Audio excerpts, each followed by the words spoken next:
Welcome, Dr. James Beckett, Sports Card Insights. Outtake episode from Hobby Hotline last Saturday, on with Victor Roman and Brad Bethune handling the switchboard, plugging in to see what comments get airtime. Great group. Lots of stimulating questions, comments about the summit, which I had just come back from. And there was some misinformation about that. I wanted to set the record straight. Also, some conversation about the effects of Hurricane Ian, especially for our friends in Florida. And then some more discussion about the National, which is now a couple months behind us, but we're 10 more months to go for another National. So thanks, Brad and Victor, and all those who listened in. I highly recommend just checking out Hobby Hotline in its entirety. When I'm on, I try to see if there's anything that comes up that I haven't already talked about. So that's what this is. So thanks, everybody. And here is the discussion. Dr. Beckett, how was your week? It was great. Monday, I was at the Industry Summit. It was well attended. There's been criticism that people wanted to come, but they have to line up the room and the prize bags and all that stuff well in advance. And this was a record attendance. And yet they could have sold some more tickets, but they got to cut it off because of the size of the room, the prize bags. The program was all set. A lot of good people there, mostly retailers, a lot of card shops, a lot of LCS and online retailers. People, it was definitely a B2B conference. Now that I'm back, there's criticism. There should have been more people there, or why weren't some other entities in the industry there, since it's billed as an industry summit. But I'm sure they invited everybody. But if PSA doesn't want to come to the Beckett Industry Summit, I'm not mad at them. It's their choice. But Fanatics was there really big. Panini was there. Fanatics had a lot of airtime and excited about what they're going to do to grow the industry. Certain comments you read on social media, even things that are said by other content creators, that the industry summit was nothing but a good old boy network type thing, or nothing but a bunch of old people. But it is advertised as an industry summit designed for the business element of the hobby. Being that I'm on the 50-yard line of life, I've been labeled as an old guy myself, but old guys are actually a big part of this hobby. And if you look at it historically, old guys are really the main vein of the hobby. The old guys used to be the ones with all the money, maybe not so much anymore. I can see both sides of why PSA would be there. They're not necessarily hurting for money. So why would they need to be there and stretch out looking for business or looking for partnerships? Brad, there's an important distinction. Anybody can get a ticket and show up and sit in the audience. But if you remember the discussion about the Mint Collective, which was curated, and the speaking slots were determined by Christina Thorson of Card Ladder fame.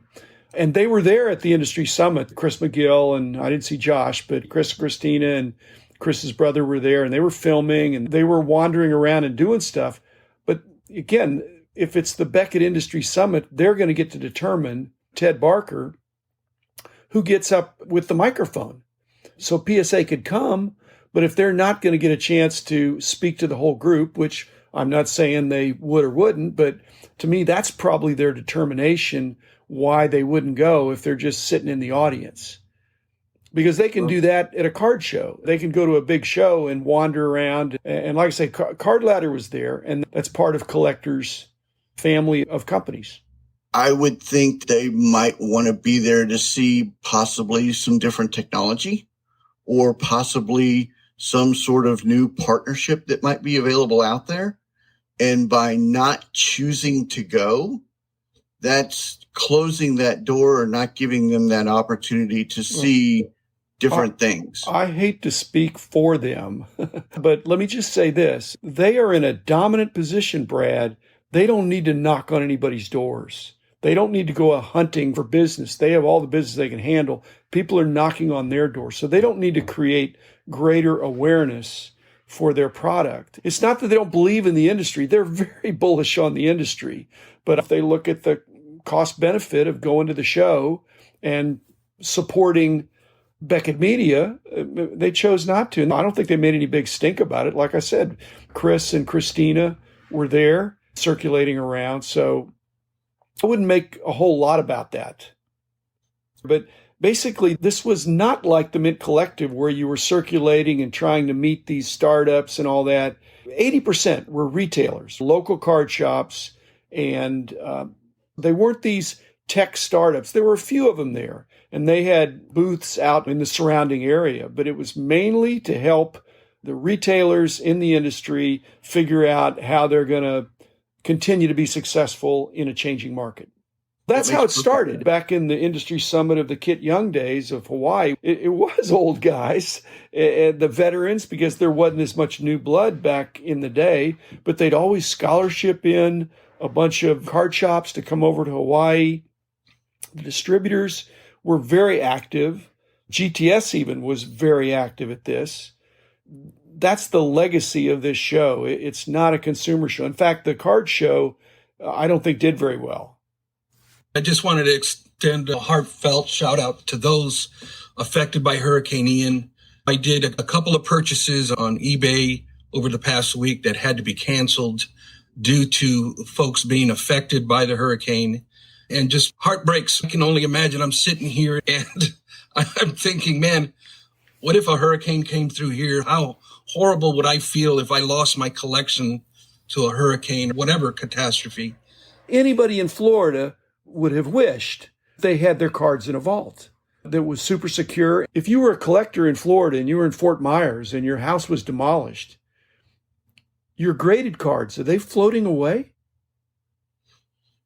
Your regular cards are soaked and beyond repair, but a graded card, does it float? I would have heeded the recommendation to evacuate days in advance. And my PSA cards, indeed, would have been part of the packing up and let's go type of thing.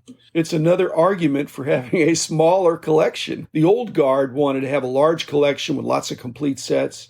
You can't evacuate all that stuff. You can evacuate a Pelican case, a Zion case. Right. Interesting comment that you'd have ample time to leave the area with your clothes. Who cares about clothes? I'm wearing the clothes that I have on. I'm taking my cards and heading to Atlanta. Yeah, make sure you're insured properly. Your regular insurance isn't going to cover your cards anyway. You're going to have a special insurance policy for your collectibles. Another topic here, Victor, about the Chicago Sports Spectacular, where they had 2 trade nights in 2 separate locations. They're having one Friday night between 9 p.m. and 12 a.m. And they're going to have that one at the DoubleTree directly across the street where Gibson Steakhouse is at. And then the following night, Saturday, they're going to have a trade night that starts at 6 p.m. and it's going to go all the way to 11 p.m. But that one is not at DoubleTree. It's at the Embassy Suites, which is also across the street. Is this a cue for the National? Maybe they're trying to figure things out on how they can make this smoother to where they're not flooded with people, but splitting it up between 2 hotels I found rather interesting. So we'll see how that all unfolds. I thought at the National, last time I was in Chicago, there were simultaneous mini trade nights at a lot of these hotels that were close by anyway. My question is, at midnight, when everybody leaves, if they even do leave at midnight, if they even leave, yeah. how much cleanup is required? Because it's got to be amazing with people all over the place, moving things around. But I think it's dynamic, it's exciting, and I think it's a big draw. It shows they're trying to bring some kind of ordinance to it, because the last time it was in Chicago, it was pretty chaotic. So I'm sure they're going to be more properly staffed this time around. I'm not a fan of regulation.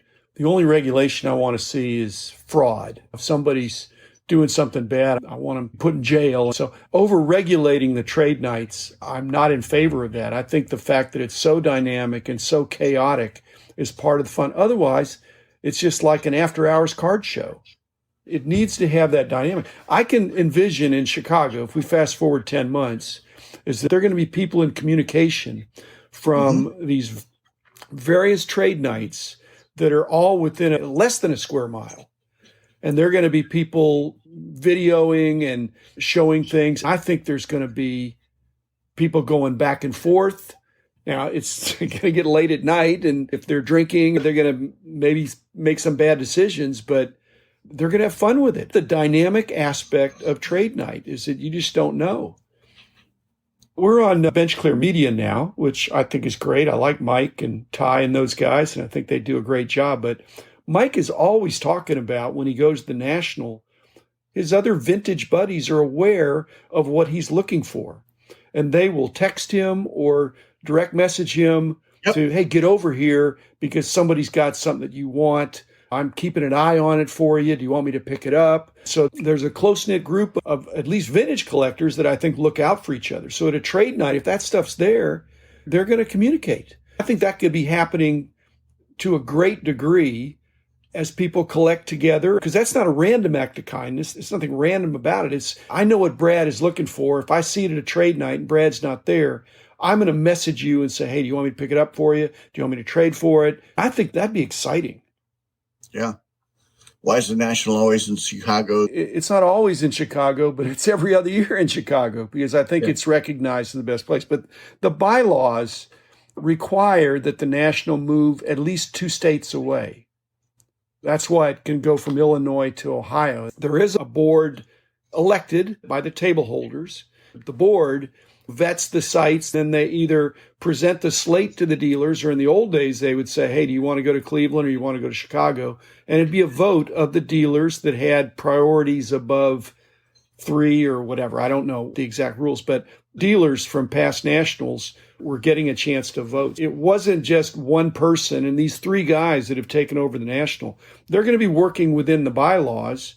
But I do hope they'll move it around even more because there's got to be a way to get it in some other locations. I'd love for it to be in Chicago a lot of the time, but as a true National, I'd like to see it not always be in Chicago. And I'm not at the point where it can never be in Atlantic City because I really do think it should be on the East Coast more frequently. But Atlantic City, there was a way to take that convention center, which is excellent, and teleport it to Philadelphia or someplace that's easier to get to and that's safer, I'd be happy. The National, I think, is in good hands. They could do a better job of communicating that this is of the people, by the people, for the people, the dealers. The collectors don't get a vote, but the dealers do, the ones setting up. The corporates don't get a vote. It's just the dealers. This new leadership, the new 3 guys, they're all East Coasters. They all have experience. And I'm hoping they'll listen to good ideas that are coming out. Anytime you get the Dallas Card Show and Kyle's name out, I'll definitely do that. Kyle doesn't want to do that, Brad. Kyle wants to do his own show. That is very true. Kyle can do a show and call it the Southwest National or something. Kyle is very entrepreneurial. But a lot of the promoters do not want to work with a committee that's telling them what they can and can't do. I see Kyle continuing to improve his shows, and I just think his formula really works because it's not heavy on the corporates. When you have the corporates there, like at the National, the room is all of a sudden more than twice as big, and you've got these really big hitters, these really large companies that are telling you what they want.